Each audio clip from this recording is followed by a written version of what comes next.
Pourquoi c'est si dur de laisser partir? Pourquoi on ne peut pas laisser partir les choses, les gens, les croyances, tout simplement? Pourquoi compliquer les choses alors qu'elles sont si simples? Il y a une espèce de moralité, de loyauté, de devoir derrière tout cela. On sait bien en fait que cette relation, elle est toxique pour nous. On sait que cette personne ne nous apporte rien mis à part de la tristesse, de la colère ou de la dévalorisation, mais pourtant on veut la garder à côté de nous. Pourquoi c'est si dur de laisser partir? Parce que c'est une amie d'enfance, parce que c'est un parent, parce que, on se cherche toujours des raisons pour souffrir. C'est pas plus compliqué que ça. Pourquoi est-ce que je m'oblige à souffrir dans cette relation? Là est la question, là est la vraie question. C'est si simple de laisser partir quelqu'un qui nous fait souffrir. Je dis pas que c'est facile à vivre, mais c'est simple à faire. Simple à faire, simplement en disant stop, en disant non, ou si tu ne souhaites pas parler, en t'éloignant, tout simplement.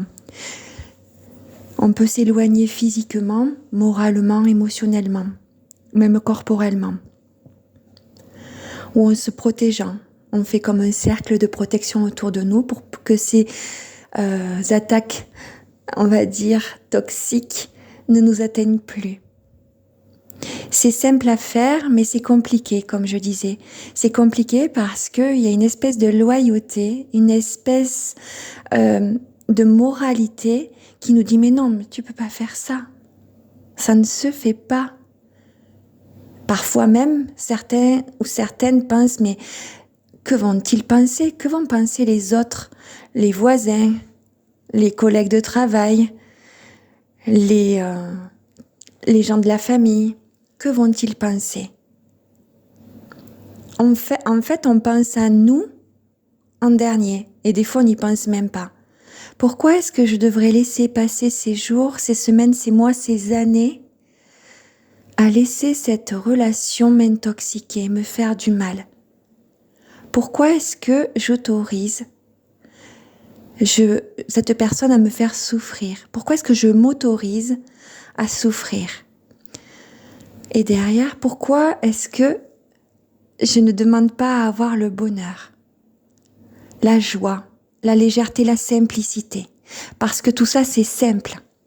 Il suffit de prendre la décision. Prendre la décision de se respecter, de s'aimer, de se valoriser.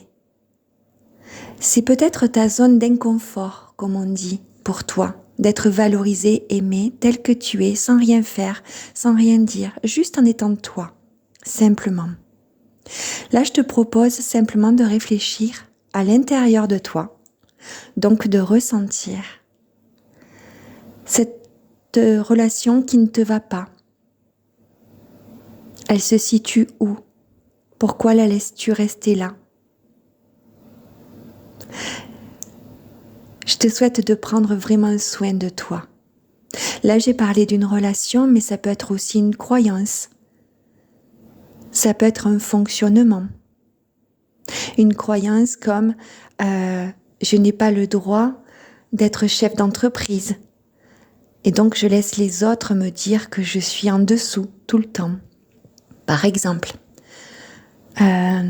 cette loyauté, mais comme je suis sa meilleure amie depuis qu'on est à la maternelle, je ne peux pas la laisser tomber, même si elle me pompe mon énergie à chaque fois que je l'ai au téléphone. Voilà, c'est si simple de dire stop. Et si on laissait notre toto, je l'appelle comme ça pour le rendre ridicule, notre mental, si on le laissait de côté, si simplement on donnait la priorité de réflexion ou de sentiments à notre cœur, à notre corps, si on les laissait décider au lieu de notre toto, notre vie serait vraiment différente. Qu'en penses-tu? Tu peux me dire en commentaire qu'est-ce que tu as envie de laisser partir avec simplicité?